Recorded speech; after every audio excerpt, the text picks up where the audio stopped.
Assalamualaikum warahmatullahi wabarakatuh. Saya akan membacakan studi kasus dan penyelesaiannya dalam tugas LMS bakal calon kepala sekolah. Di perpustakaan sekolah, Rara sedang bertugas sebagai petugas piket kebersihan kelas. Saat sedang merapikan meja, ia menemukan sebuah dompet berisi uang di bawah kursi. Tanpa pikir panjang, Rara mengambil dompet tersebut dan menyimpannya di tasnya, menganggap itu adalah rezeki nomplok karena tidak ada orang lain yang melihat. Beberapa saat kemudian, terdengar pengumuman dari Bu Sri, guru perpustakaan, bahwa Nina, salah satu siswa kelas lain, kehilangan dompetnya saat membaca buku di perpustakaan Tari. Tari yang kebetulan berada di perpustakaan sejak awal melihat jelas saat Rara mengambil dompet tersebut dan memasukkannya ke tas. Kini Tari menghadapi dilema.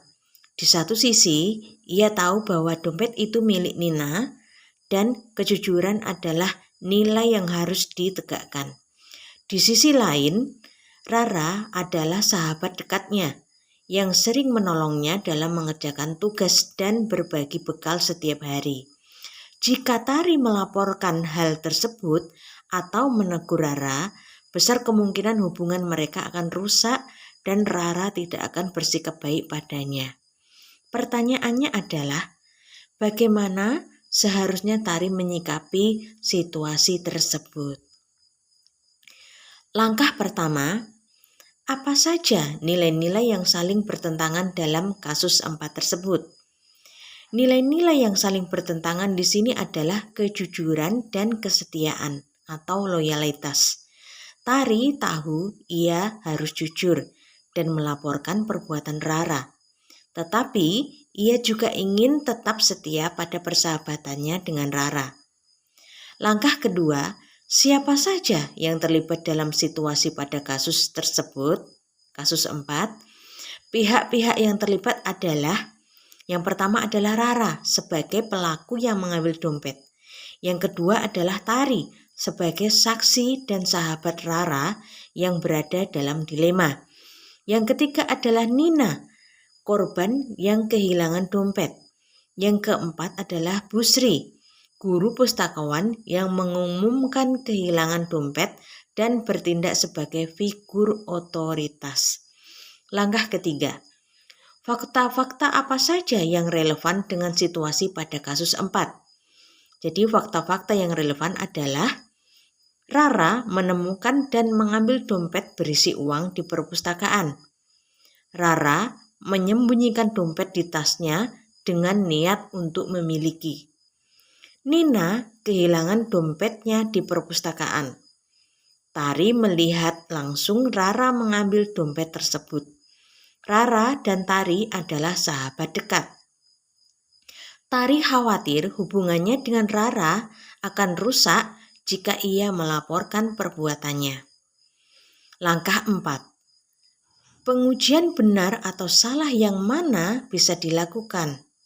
Dalam kasus ini, pengujian benar dan salah atau rule-based thinking bisa dilakukan. Tindakan Rara mengambil dompet yang bukan miliknya secara jelas melanggar etika dan prinsip kejujuran. Hal ini adalah tindakan yang salah. Tari berada dalam posisi yang benar. jika ia memutuskan untuk melaporkan perbuatan Rara. Langkah kelima, pengujian paradigma benar lawan benar yang mana bisa dilakukan.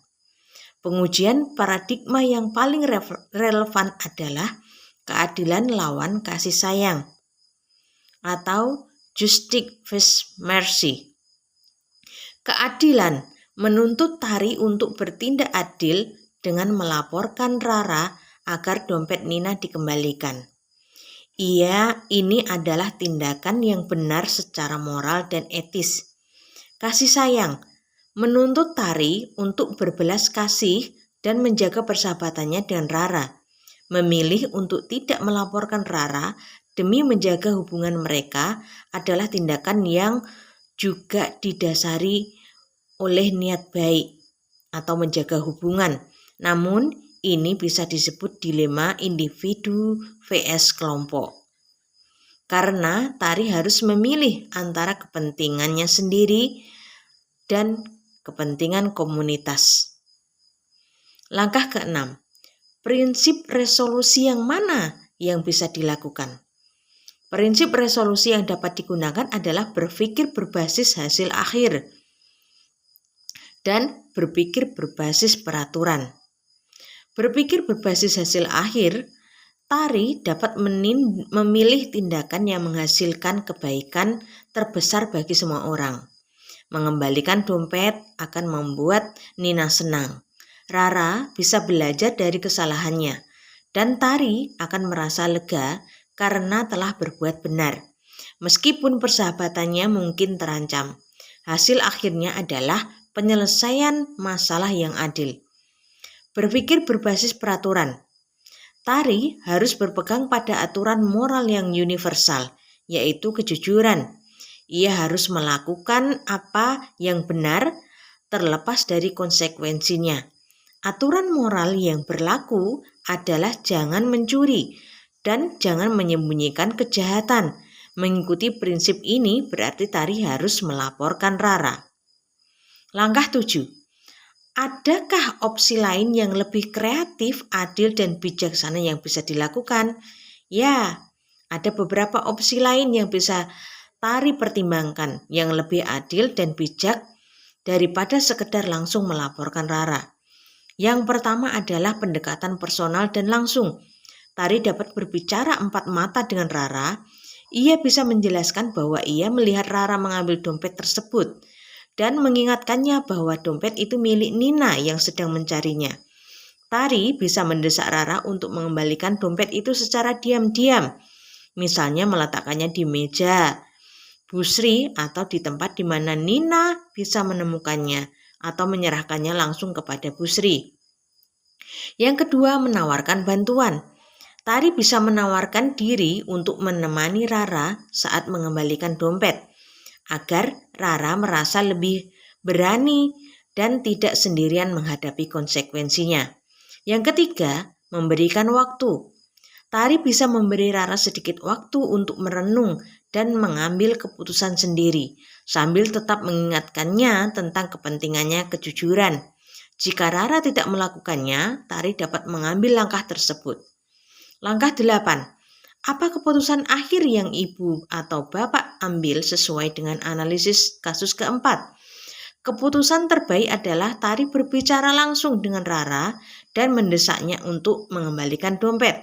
Ini adalah langkah yang paling bijaksana karena apa? Ini menegakkan nilai kejujuran tanpa langsung menghancurkan persahabatan mereka. Ini memberikan kesempatan kepada Rara untuk memperbaiki kesalahannya sendiri, yang akan menjadi pelajaran berharga baginya. Yang ketiga, jika Rara menolak, Tari tetap bisa melaporkan, tetapi ia sudah mencoba jalan yang paling damai dan privat terlebih dahulu. Ini adalah jalan tengah yang mengakomodasi kedua nilai yang bertentangan antara kejujuran dan kesetiaan dengan cara yang paling konstruktif. Langkah 9.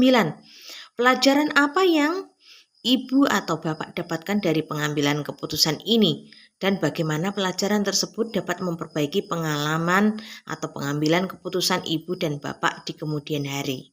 Nah, pelajaran utama yang didapat adalah bahwa komunikasi langsung, dan empati seringkali menjadi solusi terbaik dalam dilema moral, terutama ketika melibatkan orang-orang terdekat. Demikian, terima kasih. Assalamualaikum warahmatullahi wabarakatuh.